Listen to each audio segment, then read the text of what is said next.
இந்தியாவின் முன்னேற்றத்திற்கு மிகப்பெரிய தடையாக உள்ள தெருநாய்கள், ஆர்வலர்கள் எனும் நாய் பயங்கரவாதிகள், சமூக விரோதிகள் அப்படின்னு ஒரு விரிவான பார்வையை நம்ம பார்க்கலாங்க. இப்போ நம்பர் 1 பாயிண்ட், இந்திய அரசின் மாநில அரசுகளின் மக்கள் வரிப்பணம் பொது நிதி வீணாக்கம்.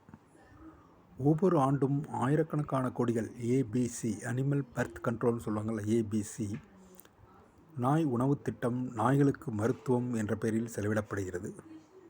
இதே பணத்தை பள்ளிகள், மருத்துவமனைகள், வேலைவாய்ப்பு, சாலைகள், விவசாயம் போன்றவற்றில் பயன்படுத்தியிருந்தால் இந்தியாவின் பொருளாதாரம் இன்னும் உயர்ந்திருக்கும். நம்பர் 2ங்க, உழைக்கும் மனிதனின் உயிர் பாதுகாப்பு புறக்கணிப்பு. தினமும் ஆயிரக்கணக்கான மக்கள் நாய்க்கடியால் பாதிக்கப்படுகிறார்கள். பொதுமக்கள் மீதான தெருநாய்கள் கடி மற்றும் தெருநாய்கள் பொதுமக்கள் மரணத்தில் உலகின் முதல் நாடு இந்தியாங்க. பொதுமக்கள் மரணமடையதில் நம்மளுடைய முதல் நாடு இந்தியா தான். அதிகமான இறப்புகள் இந்தியாவில் நாய்க்கடி பாதிப்பில் மாநிலத்தில் தமிழ்நாடு தாங்க முதலிடம்.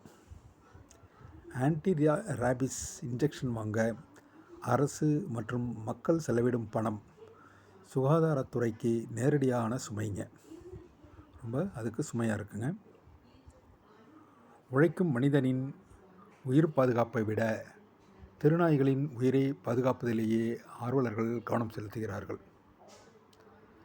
நம்பர் 3வது பாயிண்ட்டுங்க, வெளிநாட்டு முதலீட்டில் பாதிப்பு. தெருநாய் தாக்குதலால் சுற்றுலா பயணிகள் பாதுகாப்பற்ற சூழ்நிலை காண்கிறார்கள். பாதுகாப்பற்ற நகரம், முதலீட்டாளர்கள் வரமாட்டார்கள், வேலைவாய்ப்பு குறைவு. 4வதுங்க, வேலைவாய்ப்பு உற்பத்தி இழப்பு.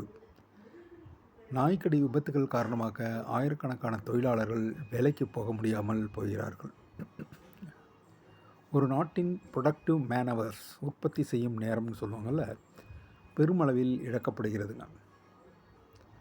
நம்பர் 5, போலி ஏபிசி திட்ட ஊழல், ஃபேக் அப்படின்றாங்க. நாய்களுக்கு கருத்தடை அறுவை சிகிச்சை செய்கிறோம் என்று கோடிக்கணக்கில் கணக்கு காட்டுகிறார்கள். உண்மையில் பெரும்பாலான நாய்களுக்கு எந்த அறுவை சிகிச்சையும் செய்யப்படவில்லை. இந்த ஊழலால் அரசின் பொருளாதாரம் சிதைக்கப்படுகிறது. அடுத்தது, சமூகத்தில் பிளவு. நம்பர் 6 பாயிண்ட், சமூகத்தில் பிளவு ஆகுது. நாய்களை பாதுகாக்கும் ஆர்வலர்கள் மனித உரிமை பேசுபவர்களை விலங்கு விரோதிகள் என தவறாக குற்றம் சாட்டுகிறார்கள். இதனால் சமூகத்தில் தேவையில்லாத மோதல்கள், குழப்பங்கள் ஏற்படுகிறது. நல்ல சட்ட நடவடிக்கை எடுக்க முடியாமல் அரசு பயப்படுகிறது. அரசே பயப்படுதுன்னா பாருங்கள்.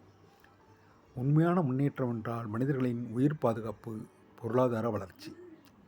தெருநாய்கள் பிரச்சனையின் தீவிரத்தை கையாளாமல் நாய் ஆர்வலர்களின் போலி மனிதாபிமான நாடகம் தொடர்ந்தால் இந்தியா ஒருபோதும் உலகின் முன்னணி நாடாக மாற முடியாது. இது ஒரு விழிப்புணர்வாக இருக்கட்டுங்க. மனித உயிரை காப்பது நாட்டின் முன்னேற்றம்.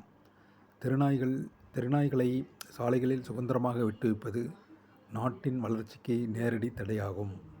இது ஸ்டே டாக் மெனாஸில் சொல்லியிருக்காங்கங்க. இப்படி